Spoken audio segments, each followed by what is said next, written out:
ఏమంటే రీసెంట్గా హైదరాబాద్ వెళ్ళానని చెప్పాను కదా, అక్కడ ఒక టెంపుల్లో వీడియో తీసి ఇన్స్టాగ్రామ్లో అప్లోడ్ చేస్తే చాలా మంది అడుగుతున్నారు, టెంపుల్ ఎక్కడ, అడ్రస్ చెప్పండి సిస్టర్, మేము కూడా వెళ్తామని. వాళ్ళందరి కోసం ఈ డీటెయిలింగ్ వీడియో.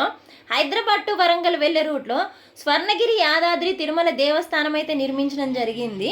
అడుగులు అడుగు వేసుకుంటూ 108 మెట్లెక్కి పైకి వెళ్తే ఎంతో కన్నుల పండుగ కనిపించే స్వామివారి ఆలయం అయితే వచ్చేస్తుంది.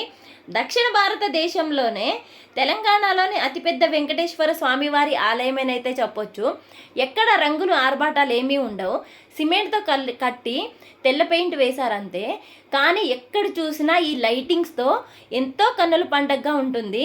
అన్ని గుళ్ళల్లో కాదండి, చాలా డిఫరెంట్. ఇది నిర్మించి 1.5 year 2 years అవుతుందంటే ఎన్నో లక్షల మంది దర్శనం చేసుకున్నారు. చూస్తున్నారు కదా, చూస్తుంటే 2 కళ్ళు సరిపోవట్లేదు. తిరుపతి మనం అంత కష్టపడి వెళ్తాం, 2 సెకండ్లు కూడా చూడనివ్వరు. ఇక్కడ స్వామి వారిని చూస్తే కళ్ళలో నుంచి నీళ్ళు వచ్చేస్తాయి. మిగతా డీటెయిల్స్ నెక్స్ట్ వీడియోలో చెప్తాను.